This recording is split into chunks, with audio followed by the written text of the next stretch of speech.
साथियों, हमारे हिंदुस्तान में कुछ लोग ऐसे पैदा हुए हैं कि उनके मर जाने के बाद में आज भी हम लोग उन्हें याद कर रहे हैं, और उनमें से एक हैं स्वामी विवेकानंद। स्वामी विवेकानंद जी एक बार बाहर गए विदेश में पढ़ने के लिए। चूँकि वो इंडियन थे तो वहाँ के जो प्रोफेसर थे वो उनसे जलते थे। लंच का समय था, स्वामी विवेकानंद जी एक रेस्टोरेंट में जा कर के बैठे नाश्ता कर रहे थे। प्रोफेसर आया, बगल में देखा कि स्वामी विवेकानंद जी बैठे हैं तो उसे थोड़ा जलन हुआ। उसने तुरंत कहा कि सुअर कभी हंस के बीच में नहीं बैठा करते।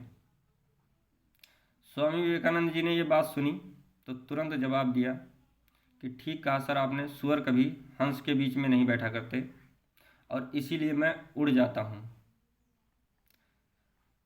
साथियों, प्रोफेसर तुरंत बात समझ गया कि ये तो हमारी बात हम ही को उल्टा कह गया, यानी ये चला गया, यानी अपने आप को हंस मान लिया और हमें सुअर बता दिया। वहाँ पर जितने बच्चे बैठे थे सब हंसने लगे प्रोफेसर की बात पर। प्रोफेसर को बहुत सारा गुस्सा आया। उसने कहा चलो ठीक है, अभी क्लास में बताते हैं। क्लास लगी। प्रोफेसर ने स्वामी विवेकानंद जी को उठाया, कहा उठो, खड़े हो जाओ। स्वामी विवेकानंद जी ने खड़े हो गए। प्रोफेसर ने कहा कि अगर दो पोटली रखी जाए, एक में पैसा धन रखा जाए और दूसरे में ज्ञान रखा जाए, तुम बताओ कौन सा उठाओगे।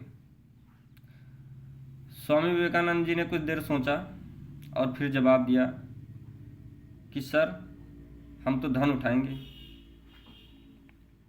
प्रोफेसर ने कहा मुझे पता था कि तुम धन ही उठाओगे क्योंकि तुम इसी के लायक हो।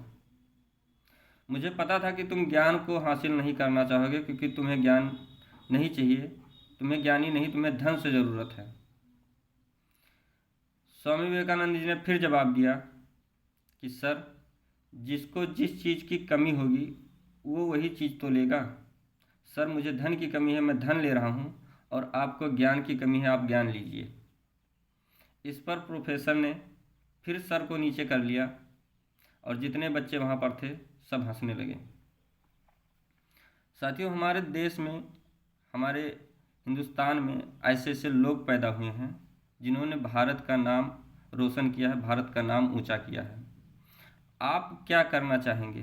भारत का नाम आप कैसे रोशन करना चाहेंगे? क्या आपके अंदर भी ऐसी कुछ क्वालिटी है कि जिससे आपको लोग याद करें? आपको बहुत ज़रूरत है कि कुछ ऐसा करिए कि लोग करना चाहें आपके जैसा।